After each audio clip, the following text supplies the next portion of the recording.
The blazing sun beat down mercilessly on Verity's parched garden, withering the last of her struggling bean plants as she knelt in the dusty soil, her calloused fingers gently touching the brittle leaves. Fort Collins, Colorado had seen nothing but clear skies for nearly 3 months now, the summer of 1879 proving to be one of the cruelest in memory.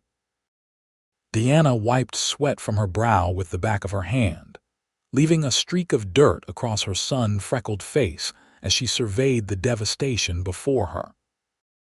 Deanna had inherited the small homestead on the outskirts of town when her father passed 6 months earlier, leaving her alone at 24 with nothing but his debts, the modest cabin, and the acre of land that had once flourished under his care.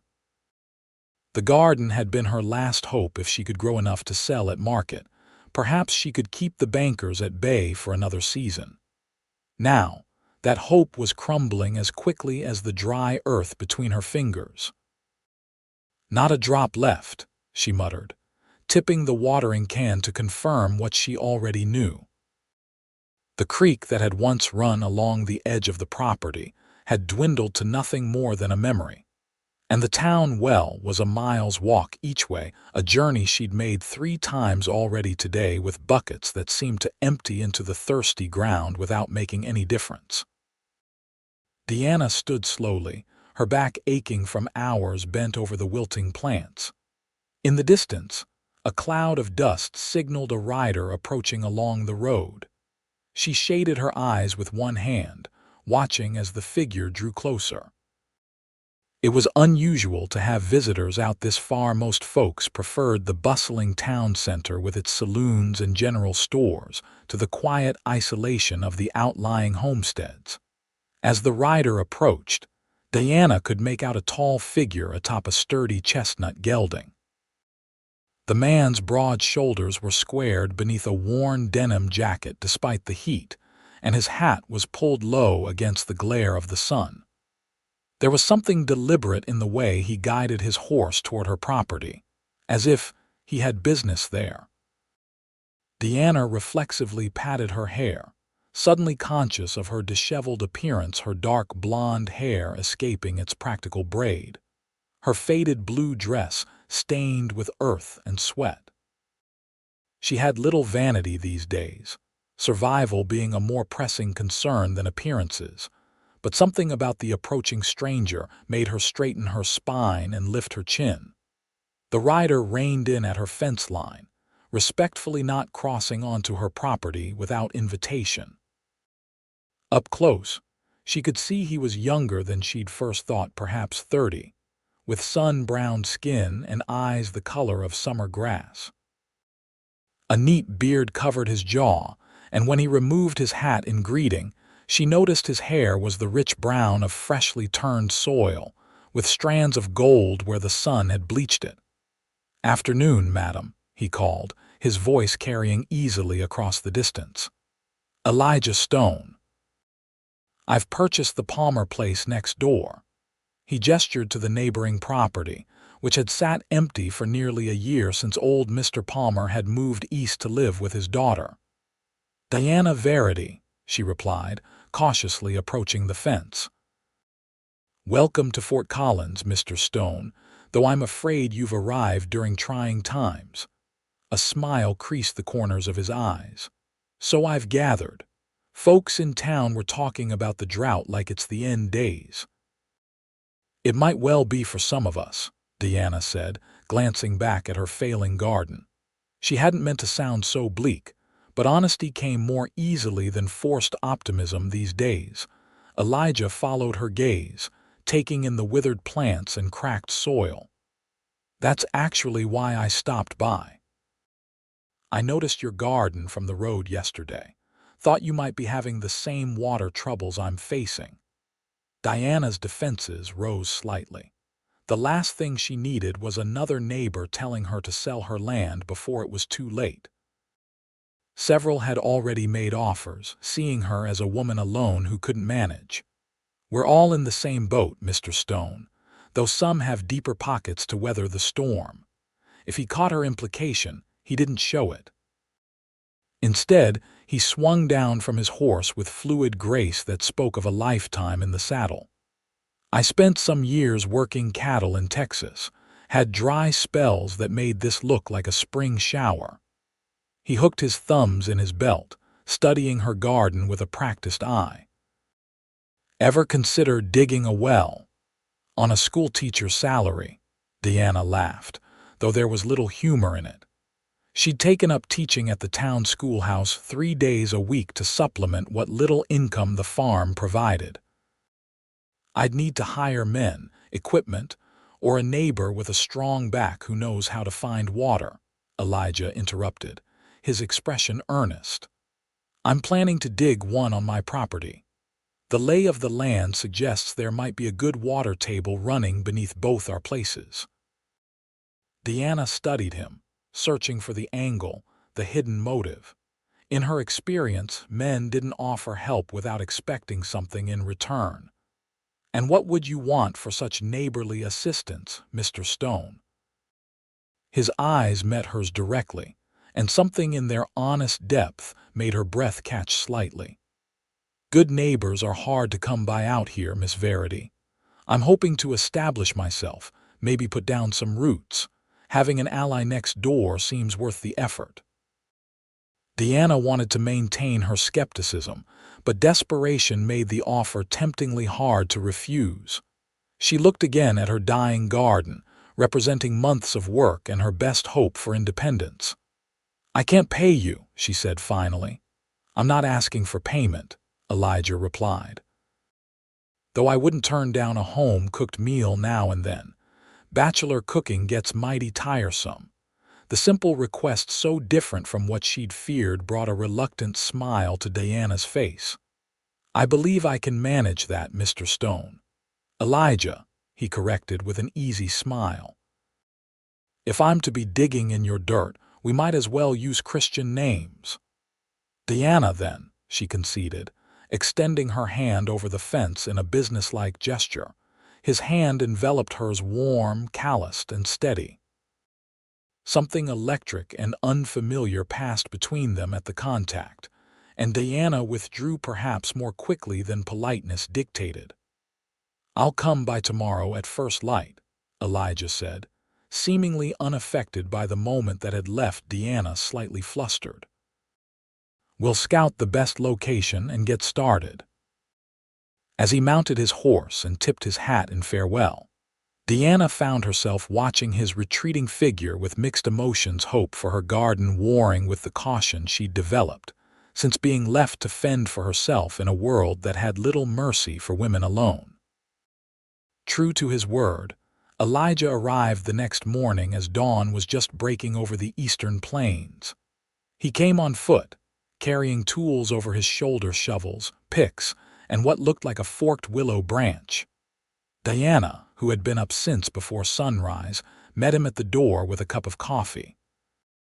You're prompt, she observed, handing him the steaming mug. Daylight's valuable, he replied, accepting the coffee gratefully. And the ground's cooler in the morning, better for digging. They walked the perimeter of her property together, Elijah stopping occasionally to study the lay of the land or examine the soil. Deanna watched with curiosity as he finally took the forked willow branch and held it extended in front of him, walking slowly across the area behind her garden.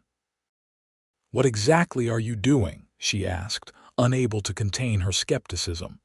Elijah's mouth quirked in a half-smile. Dousing. My grandfather taught me. Some call it superstition, but I've found water this way more times than I can count.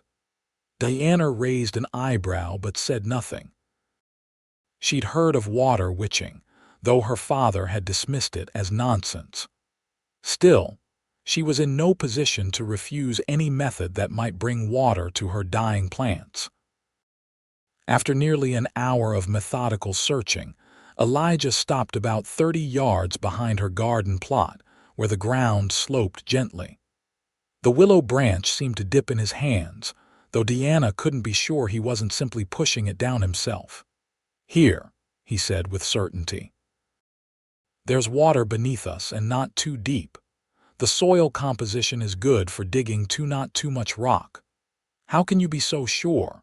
Deanna asked, kneeling to touch the ground that looked no different from any other patch on her property. Experience, Elijah replied, and a bit of faith. He set down his tools and removed his jacket despite the morning chill.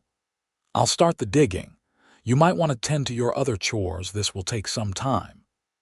Deanna hesitated, torn between her natural independence and the reality that she couldn't afford to spend the day watching him dig. I'll bring water and something to eat at midday, she said finally. Throughout the morning, as Deanna went about her tasks feeding her few chickens, mending a fence post, preparing for her next day's teaching, she found her eyes continually drawn to the figure behind her garden. Elijah worked with steady determination, the rhythm of his digging never faltering as the sun climbed higher. By midday, when Deanna brought him water and bread with cheese, he had created an impressive pit, nearly 4 feet deep. You've made good progress, she observed, handing him a dipper of water. Elijah drank deeply, wiping sweat from his brow with his sleeve. The ground's cooperating so far, but the real work is still ahead. You don't have to do this, Deanna said suddenly, feeling a stab of guilt at watching him labor in the heat for her benefit. Your own property needs attention, surely. Elijah regarded her thoughtfully. I gave my word, Deanna.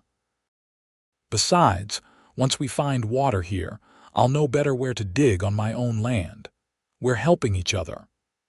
There was something in his steady gaze that silenced her further protests. Instead, she nodded and left him to his work, though she found herself distracted throughout the afternoon, her attention repeatedly drawn to the sound of metal striking earth.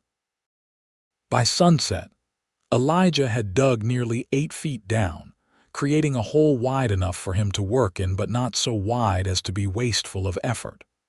As darkness fell, he climbed out, his clothes filthy, his face streaked with dirt, but his eyes bright with satisfaction.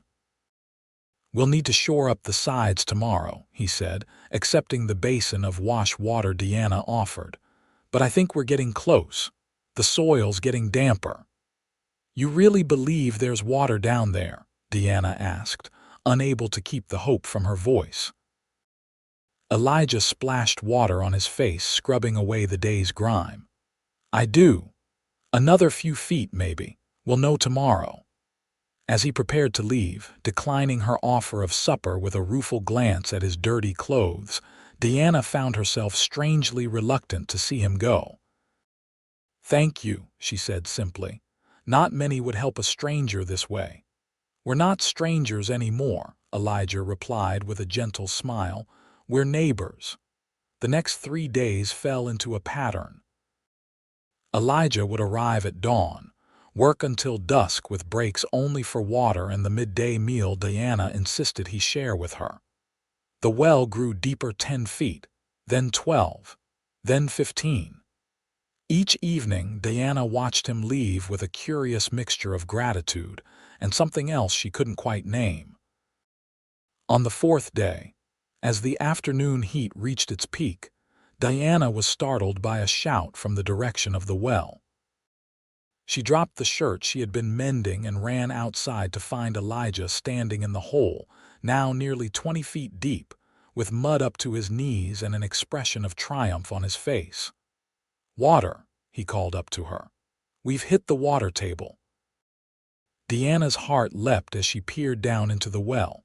Sure enough, water was seeping in around Elijah's boots, gradually filling the bottom of the hole. Is it enough? She asked, hardly daring to believe their success. More than enough, Elijah confirmed. It's coming in fast. We'll need to finish the stonework around the sides and build a proper drawing mechanism, but you'll have water for your garden by tomorrow. Relief washed over Deanna with such force that she sank to her knees at the edge of the well, tears suddenly blurring her vision. She hadn't realized how much hope she had invested in this endeavor, how deeply she had feared failure. Deanna, Elijah's voice held concern. "Are you all right?" she nodded, wiping hastily at her eyes. "Yes, thank you, you've given me a chance when I thought all was lost." That evening, Diana insisted that Elijah stay for supper. She prepared the best meal her modest stores could provide: rabbit stew with the last of her preserved vegetables, cornbread made with precious flour from town, and a small jar of honey she'd been saving for a special occasion. As they sat at her small table, the oil lamp casting a warm glow over their faces, Diana studied the man across from her with new eyes. In just a few days, Elijah Stone had become a fixture in her life, his steady presence as reliable as the sunrise. There was an easy competence about him that she found herself admiring, not just in the physical strength that had dug the well, but in the quiet confidence with which he approached problems. He wasn't a man of excessive words, but when he spoke, his observations were thoughtful and often laced with a dry humor that surprised her. "What brought you to Fort Collins?" she asked as they ate. "You mentioned Texas before." Elijah nodded, breaking a piece of cornbread. "I worked cattle drives from Texas to Kansas for 8 years after the war, saved what I could. Always wanted my own place, though somewhere with seasons and trees." His eyes met hers across the table. "Somewhere to build something that would last. And you chose Colorado." In the middle of a drought, a smile played at the corners of his mouth. "Timing was never my strong suit, but the land was affordable and I liked the look of the mountains." He glanced around her small but tidy cabin. "What about you? Have you always lived here?" Diana's fingers traced the grain of the wooden table, the same table where she'd eaten meals with her father for as long as she could remember. "My father brought me here when I was 10, after my mother died.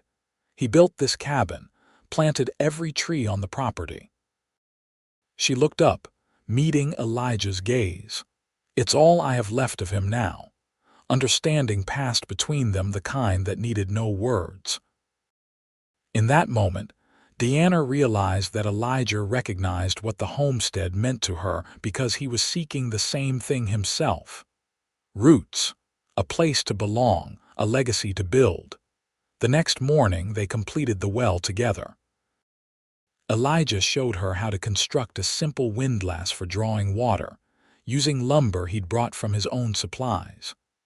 By noon, they had hauled the first buckets of clear, cool water from the depths of the earth. Diana's hands trembled slightly as she poured the precious liquid onto her withered plants. "Do you think they'll recover?" she asked. Elijah knelt beside her, gently examining the drooping stems. "Some might be too far gone," he admitted, "but others will bounce back, and—" He hesitated, then reached into his pocket and withdrew a small cloth bag.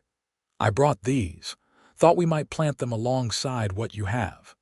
Diana opened the bag to find an assortment of seeds: beans, corn, squash, and others she didn't immediately recognize. "Where did you get these?" "Brought some from Texas. Others I traded for in town." Elijah's expression was almost shy. "Thought it might be good to have a variety, hedge our bets against the drought." "Our bets," Diana echoed, something warming in her chest at the casual plural. Elijah met her eyes steadily. "I was thinking we might share the bounty. Your land, my seeds. My well digging, your cooking. Seems a fair arrangement between neighbors." Diana looked down at the seeds in her palm, then at the man beside her, this stranger who had arrived in her life just days ago and already felt like he belonged there. "Yes," she said softly, "a fair arrangement." Throughout the following weeks, Diana and Elijah fell into a comfortable routine. Each morning, before the heat of the day set in, they would work together in the garden. Elijah had marked out new rows alongside Diana's struggling plants, and together they had sown his seeds in the freshly turned earth. Now, with regular watering from the well, green shoots were beginning to emerge from the soil, tiny miracles that Diana greeted each day with a sense of wonder. Elijah split his time between Deanna's homestead and his own property, where he had begun constructing a cabin using timber hauled from the foothills. Often, Deanna would pack a meal and walk the half-mile to his land, watching as the frame of his home took shape against the backdrop of distant mountains. They would eat in the shade of a large cottonwood tree, talking of their plans for the coming harvest or sharing stories of their pasts. On Sundays after church, when the heat relented somewhat, they explored the countryside together on horseback, Elijah on his chestnut gelding, Diana on her father's old paint mare. He showed her places she'd never seen despite having lived in the area for years, a hidden waterfall in the foothills, a meadow carpeted with wildflowers that had somehow survived the drought, a ridge that offered views all the way to the distant plains. It was on one such Sunday, as they sat atop the ridge sharing a simple picnic, that Deanna realized how completely Elijah had become woven into the fabric of her days. His presence had gradually transformed from unexpected assistance to cherished companionship, his quiet strength a counterpoint to her determined independence. "Penny for your thoughts," Elijah said, noticing her contemplative expression. Deanna smiled, plucking a stem of prairie grass and twirling it between her fingers. "I was just thinking how different things are from a month ago. My garden was dying, the bankers were circling, and I was." She hesitated, the admission difficult even now. "I was afraid I would lose everything my father built." Elijah's gaze was steady, encouraging her to continue. "Now the garden is flourishing. I've made enough from selling vegetables in town to make a payment on the loan, and," she looked up at him, "and I'm not alone anymore." Something shifted in Elijah's eyes at her words, a warmth that made Diana's heart beat faster. Slowly, as if giving her time to pull away, he reached out and took her hand. His palm was rough with calluses, warm against her skin. "I came to Colorado looking for land," he said, his voice low and earnest. "Somewhere to build a life. I never expected to find someone to share it with." Diana's breath caught in her throat. They had never spoken so directly about the growing connection between them, though she had felt it building with each passing day. "Elijah, you don't need to say anything," he assured her quickly. "I know it's soon, I just wanted you to know that helping with your garden, digging that well, it was never just about being neighborly." His thumb traced a gentle pattern across her knuckles. "From the first moment I saw you standing in that dying garden, something told me I was exactly where I needed to be." Deanna looked down at their joined hands, then back to his face, open, honest, waiting patiently for her response. In that moment, all her carefully constructed defenses, built over months of struggling alone, seemed to melt away. "I'm glad you stopped that day," she said softly. "I'm glad you saw something worth saving." The kiss, when it came, was gentle, a question more than a demand. Diana answered by leaning into him, her free hand coming to rest against his chest where she could feel the steady beat of his heart. It was a brief moment, sweet and full of promise, before they drew apart. Elijah's smile held a new tenderness as he reached up to tuck a strand of hair behind her ear. "We should head back before it gets dark," he said, though he made no move to rise. Deanna nodded, reluctant to break the spell of the moment but aware of the lengthening shadows. As they packed up their picnic and mounted their horses, something had shifted between them, a threshold crossed. A new understanding reached without need for elaborate declarations.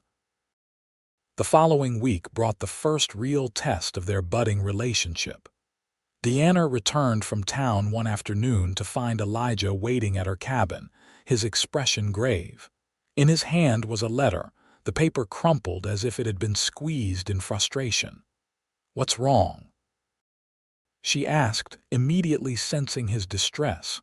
"Word from my brother in Texas," Elijah explained, handing her the letter. Our mother is ill. The doctor doesn't think she'll last the month. Deanna read the brief message, her heart sinking. Oh, Elijah, I'm so sorry. He ran a hand through his hair, his usual composure fractured by worry. I have to go. Edward can't manage alone. He has his own family to care for, and Mother will need someone with her. Of course you must go, Deanna said immediately, though the thought of his absence left a hollow feeling in her chest. When will you leave? First light tomorrow. If I push hard, I can reach Denver by nightfall, catch the train south. Elijah's eyes met hers, troubled. I don't know how long I'll be gone. Deanna swallowed the selfish protest that rose in her throat. Your mother needs you. That's what matters now. Elijah took her hands in his expression intense. I'll come back, Deanna, as soon as I can. I know, she assured him, trying to project a confidence she didn't entirely feel.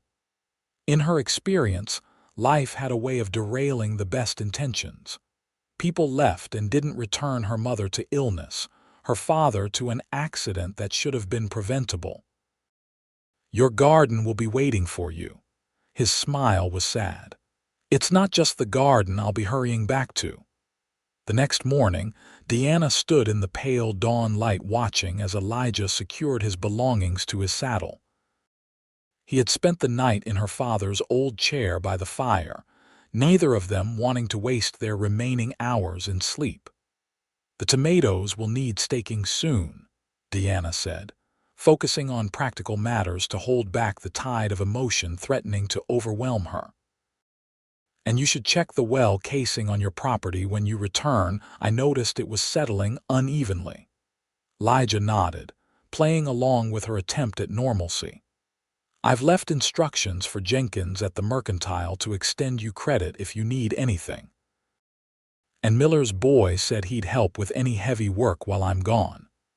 When there was nothing left to say, no more preparations to discuss, Elijah turned to her. Without hesitation, he drew her into his arms, holding her against his chest as if committing the feel of her to memory. I will come back, he whispered against her hair. Deanna nodded, unable to speak past the tightness in her throat. When he finally pulled away, she pressed something into his hand, a small handkerchief embroidered with forget-me-nots, her mother's work from long ago. For luck, she said simply. As Deanna watched him ride away, she felt as though a vital part of herself was disappearing with him. The thought was terrifying. She had worked so hard to be self-sufficient, to need no one. Yet in just weeks, Elijah Stone had become essential to her world. The days following Elijah's departure stretched endlessly. Deanna threw herself into work, tending their flourishing garden with obsessive care, preserving the early harvests, and maintaining both properties as best she could.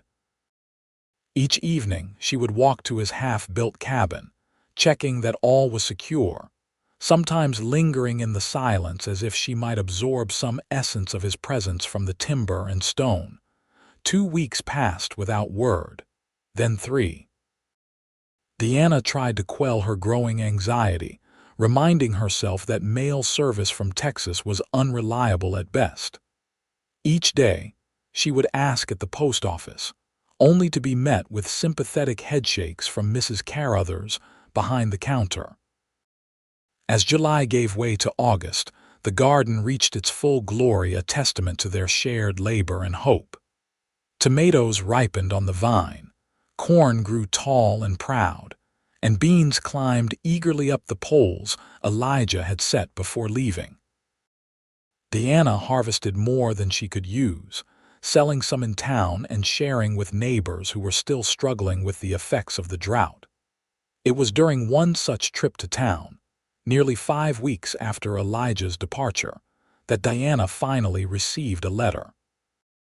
Her hands trembled as she broke the seal, stepping away from the curious eyes in the post office to read the brief message in private. Mother passed peacefully, Elijah had written, settling her affairs. Edward needs help with harvest. Will return as soon as possible. Think of you every day. Relief at hearing from him warred with disappointment at the lack of a specific return date. Deanna read the letter repeatedly on her walk home, trying to find meaning between the sparse lines, wondering if the same Elijah who had left would be the one who returned if he returned at all. That night, a violent thunderstorm rolled in from the mountains, bringing the first substantial rain in months. Deanna stood on her porch watching as lightning split the sky and water poured from the heavens, drenching the thirsty earth. The garden she and Elijah had nurtured together drank deeply, while excess water ran in rivulets between the rows they had planted side by side.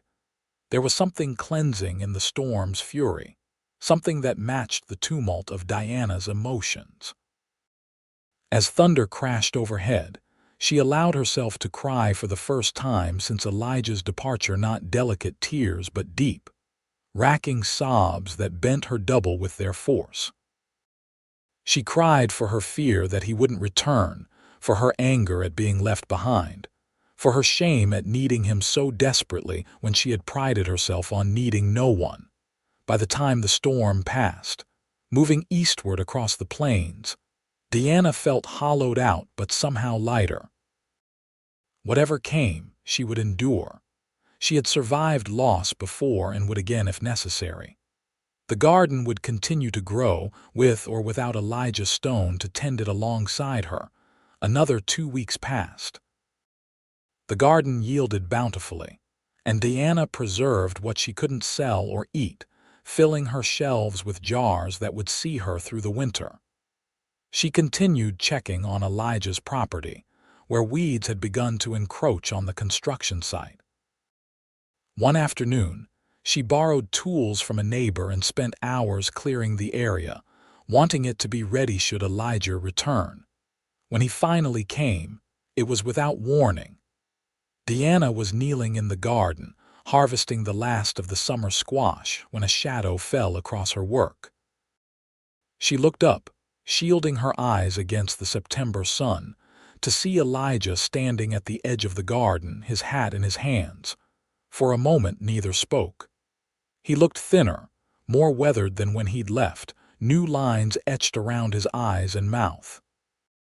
His clothes were travel-worn, dusty from the road, but his eyes, when they met hers, held the same steady warmth she remembered.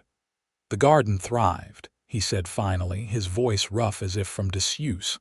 Diana stood slowly, wiping her hands on her apron. "Yes, we had good rain in August." Another silence stretched between them, filled with unasked questions and unspoken fears. Deanna waited, her heart hammering in her chest, uncertain of where they stood after so much time apart. "I'm sorry I was gone so long," Elijah said at last, taking a step toward her.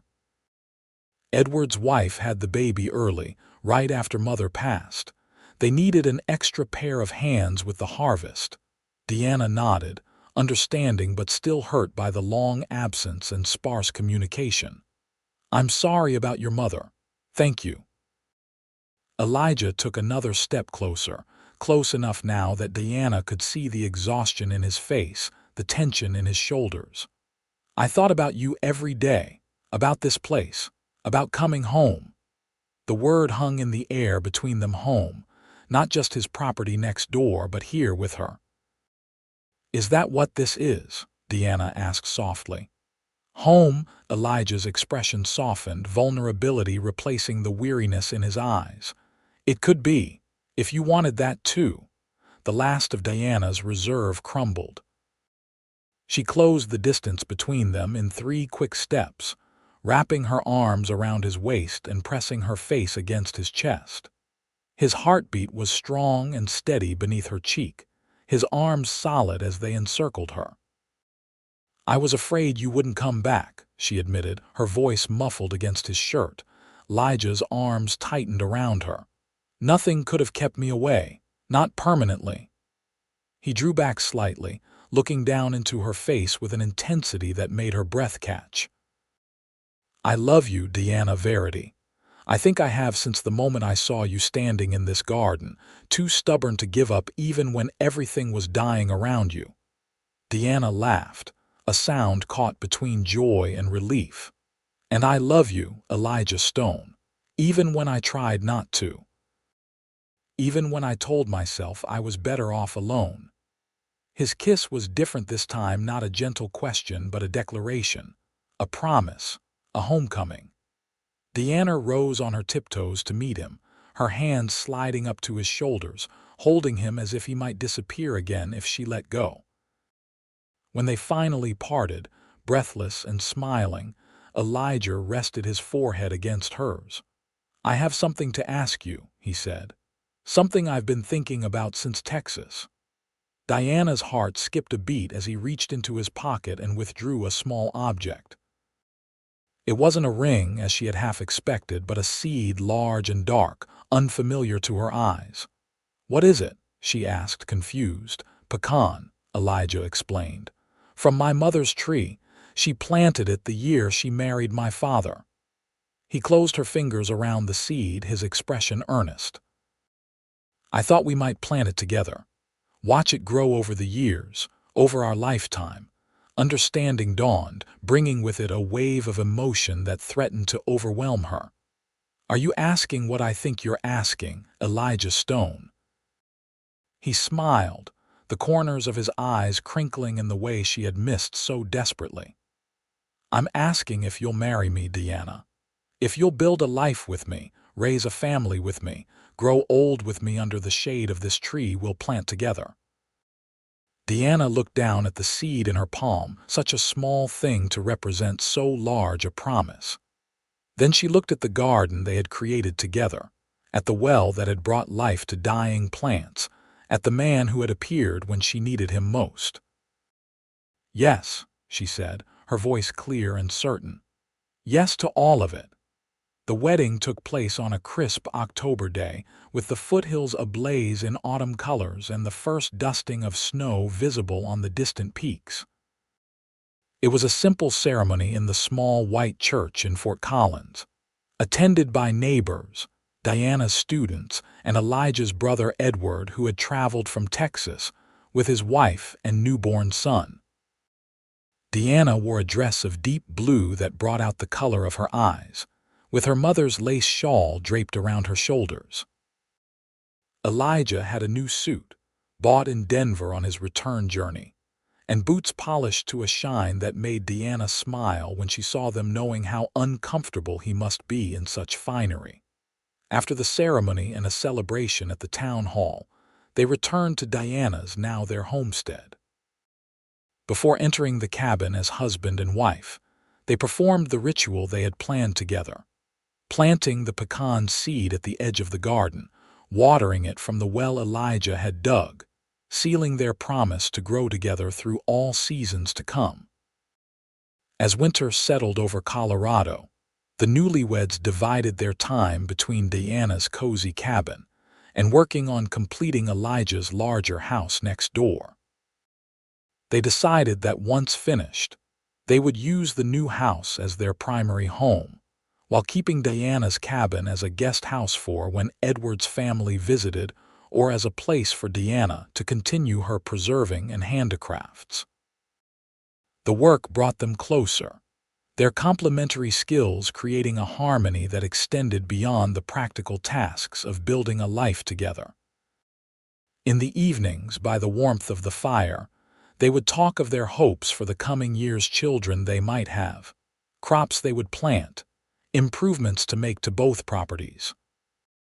Sometimes they would simply sit in comfortable silence, Diana reading or mending while Elijah carved small wooden animals for the nieces and nephews they hoped would visit in the summer. One such evening, as snow fell softly outside the windows, Deanna set aside her sewing and moved to sit beside Elijah on the small sofa. He wrapped an arm around her shoulders, drawing her close against his side. "I have something to tell you," she said, a hint of nervousness in her voice. Elijah set down his carving a half-finished bear and gave her his full attention. "What is it?" Deanna took his hand and placed it gently on her stomach, still flat beneath her dress. "Our family may be starting sooner than we planned." For a moment, Elijah stared at her in wonder, his expression shifting from surprise to joy as understanding dawned. "A baby, you're certain?" Deanna nodded, tears of happiness gathering in her eyes. "Dr. Matthews confirmed it yesterday. By summer's end, we'll have another mouth to feed." Elijah gathered her into his arms, his laughter mingling with hers in the warm cabin air. "Another gardener in the making," he said, pressing a kiss to her temple. "Another reason to make sure that well never runs dry." Spring arrived with its usual mercurial temperament, warm days followed by sudden snow, freezing nights giving way to sun-drenched afternoons. The pecan seed they had planted showed no sign of sprouting yet, but Deanna checked it faithfully each day, clearing away debris and ensuring the soil remained moist. Their garden expanded, with new plots prepared for the coming growing season. Elijah had constructed an irrigation system from the well, with wooden channels that could direct water to different sections as needed. They planted early crops: peas, radishes, lettuce, while starting tomatoes and peppers indoors to protect them from late frosts. As Diana's body changed with the growing child within her, Elijah became increasingly protective, insisting on handling the more strenuous tasks and building her a comfortable chair that could be moved around the garden so she could direct operations while resting. "I'm with child, not made of porcelain," she would protest, though she secretly appreciated his concern. "Humor me," Elijah would reply with a smile that still made her heart skip a beat. "I'm new to this husband and father business." By June, Diana's condition was evident to all, her rounded belly preceding her as she moved through town or tended to the lighter garden work Elijah would allow her to perform. The cabin that had once felt so empty now buzzed with activity. As they prepared for the baby's arrival, Elijah crafting a cradle from pine harvested from their land, Diana sewing tiny garments from fabric purchased on their monthly trips to Fort Collins. On a particularly hot July afternoon, as Diana rested in the shade of the porch, Elijah came running from the garden, excitement written across his features. "It's sprouting," he called, taking her hand and helping her to her feet. "Come see." Together they walked to the spot where they had planted the pecan seed. There, pushing through the soil, was a tiny green shoot, delicate but determined, reaching for the sun. Diana felt tears spring to her eyes as Elijah knelt beside the seedling, gently clearing a pebble that had fallen too close to the tender stem. There was something so profound in the sight of this new life emerging, mirroring the child that grew within her. "Our tree," she whispered, resting a hand on her husband's shoulder. Elijah covered her hand with his eyes reflecting the same emotion that filled her heart. "The first of many things will grow together." Their son, Samuel Edward Stone, arrived on a stormy night in early August, a robust baby with his father's green eyes and a tuft of hair the same shade as Diana's. The birth was difficult, long hours of labor leaving Diana exhausted but triumphant as she held her child for the first time. Elijah, who had paced outside the bedroom during most of the ordeal under the strict orders of the midwife, was overwhelmed when finally allowed to enter and see his wife and son. He approached the bed tentatively, as if afraid they might dissolve into a dream if he moved too quickly. "He's perfect," he whispered, carefully taking the swaddled infant when Diana offered him. "Look what we made, Diana." "Worth every moment," she agreed, watching as her husband cradled their child with hands that had dug wells and built homes but now held this new life with infinite gentleness. The days that followed blurred into a rhythm of feedings, diaper changes, and stolen moments of sleep. Elijah proved as dedicated to fatherhood as he was to everything else, rising in the night to bring Samuel to Deanna for nursing, handling household chores without being asked, and spending hours simply watching his son sleep with an expression of wonder on his face. By the time autumn painted the landscape in golds and reds once more, their new house was complete, and they moved in together as a family.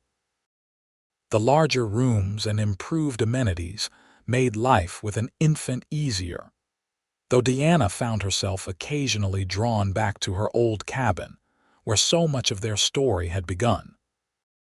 On the anniversary of the day Elijah had first arrived at her fence line, Deanna wrapped Samuel warmly and carried him to the garden, now dormant for the winter ahead. Elijah joined them, slipping an arm around her waist as they surveyed the land that had brought them together. "Hard to believe it was only a year ago," Deanna mused. "Everything was dying then. I was so afraid of losing it all." Elijah's arm tightened around her. "And now?" Deanna looked down at Samuel, sleeping peacefully against her chest, then at the pecan sapling that had grown nearly a foot tall in just months, its leaves beginning to turn gold at the edges. She thought of the well that had never run dry, of the home they had built together, of the love that had grown from the most unexpected of meetings. "Now I know that some things only look like they're dying," she said, turning to meet her husband's gaze. "Sometimes they're just waiting for the right person to bring the water they need to thrive." Elijah's smile was tender as he pressed a kiss to her forehead, then to Samuel's downy head. "I came looking for land," he said softly, "but I found my heart instead." As the first snowflakes of winter began to drift around them, the three figures stood together in the garden, a family rooted in love as surely as the young pecan tree was rooted in the once parched earth, promised to a future they would nurture side by side through all the seasons to come. 10 years passed, transforming the homestead as surely as they changed the family that tended it. The small pecan tree grew into a sturdy sapling, its branches reaching skyward with each passing season.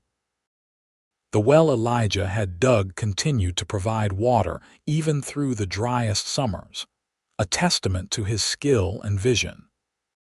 Samuel, now a sturdy boy of 10 with his father's thoughtful nature and his mother's determination, had been joined by two sisters, Elizabeth, 8, with Diana's blonde hair and a passion for animals, and Rebecca, 5, a lively child with copper curls who could often be found following Elijah as he worked the expanded fields they now farmed. The original garden had grown into a productive acre that supplied not only their family, but provided enough surplus for Diana to start a small business selling preserves and seeds in Fort Collins. Elijah had purchased additional adjoining land over the years, raising cattle and growing wheat on a scale that would have seemed impossible during that first drought-stricken summer. Their lives had settled into a rhythm marked by the changing seasons, planting in spring, tending through summer, harvesting in fall, planning and repairing during winter's quiet months. The challenges had been many another drought, a harsh winter that had threatened their livestock, illness that had swept through the family one difficult year, but each obstacle had been faced together, strengthening rather than weakening the bonds between them. On a warm June morning, as Deanna stood at the kitchen window washing breakfast dishes, she watched Elijah and the children in the garden. Samuel was helping his father repair an irrigation channel, listening intently as Elijah explained the importance of proper water flow. Elizabeth was gathering eggs from the henhouse they had built together the previous summer, while Rebecca sat cross-legged near the pecan tree, apparently deep in conversation with a butterfly that had landed on her finger. The scene brought a smile to Diana's face, this tableau of the life they had created together, so different from the solitary existence she had known before Elijah rode into her world. She dried her hands and moved to the door, drawn to join her family in the morning sunshine. As she stepped onto the porch, Elijah looked up, his eyes finding hers across the yard with the same warmth they had held for a decade. Time had added silver strands to his hair at the temples and deepened the laugh lines around his eyes, but to Deanna, he was more handsome than ever, his face now a map of their shared experiences, joys, and occasional sorrows.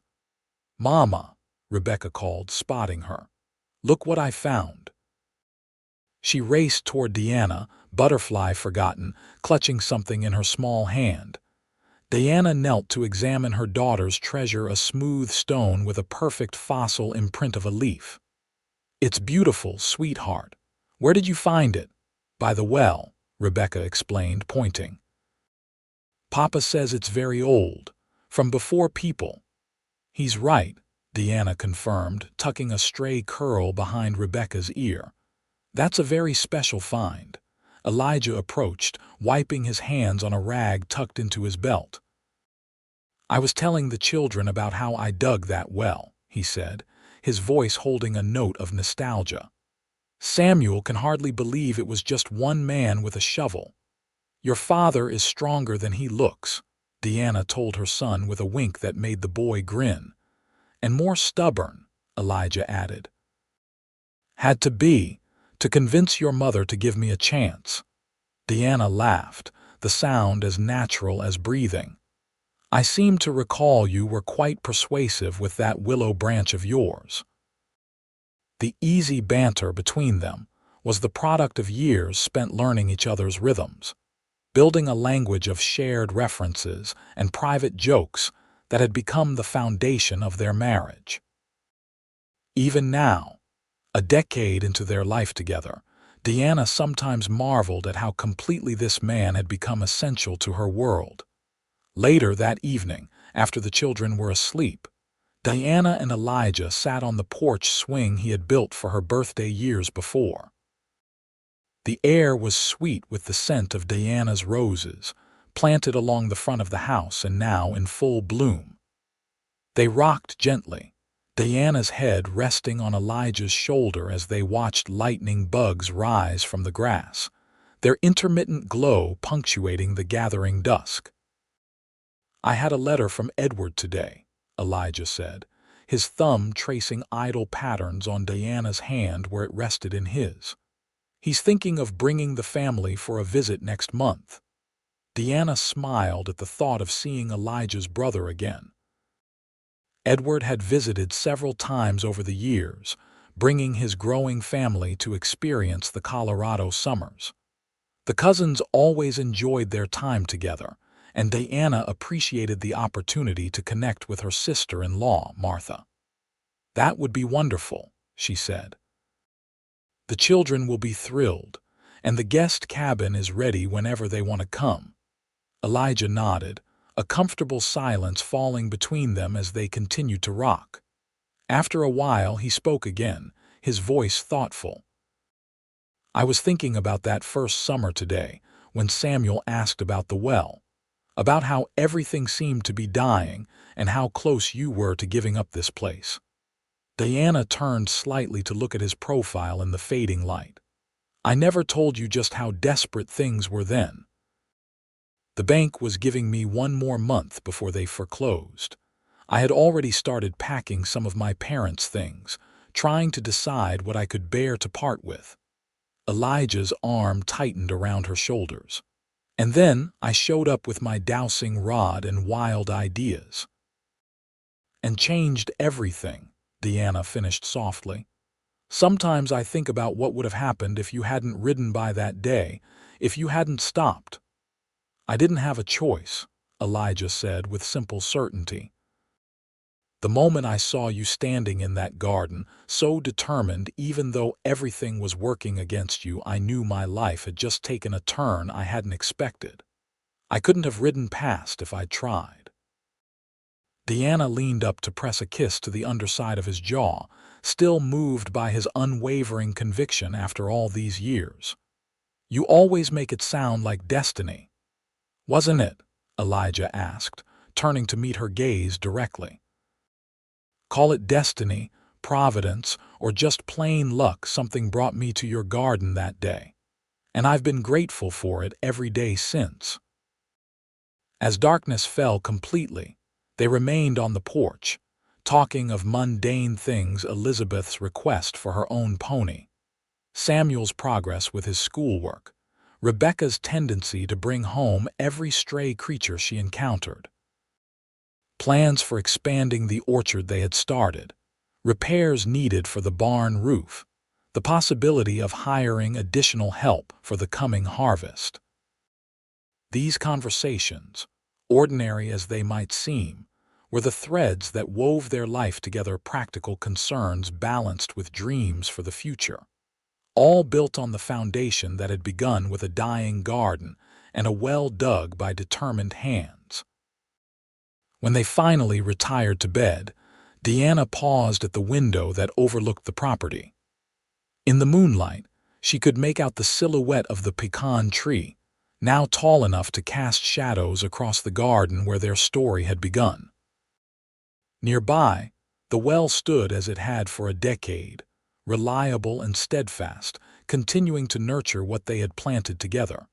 Elijah came to stand behind her, wrapping his arms around her waist and resting his chin on her shoulder. "What are you thinking about?" Deanna leaned back against his chest, drawing strength and comfort from his presence as she had countless times before. "Just that some gardens need more than water to thrive. They need hope, and love, and stubbornness," Elijah added, the smile evident in his voice. "Don't forget the stubbornness." Deanna turned in his arms, looking up into the face she had come to know better than her own. "I love you, Elijah Stone, more with each passing year." His kiss was both familiar and thrilling, holding the comfort of their shared past and the promise of all that was still to come. "And I love you, Deanna Stone, more than any words could say." As they lay together in the darkness, Diana reflected on the journey that had brought them here, from strangers to neighbors to lovers to family. The drought that had threatened everything she valued had ultimately led to the greatest blessing of her life, proving that even in the most barren times, seeds of joy could take root and flourish with proper tending. Outside, beneath the Colorado stars, the well stood sentinel over the sleeping homestead, a monument to one man's belief in possibility, and one woman's refusal to surrender the place where water had first bubbled up from hidden depths to nourish not just a garden, but a love that would continue to grow through all the seasons of their lives.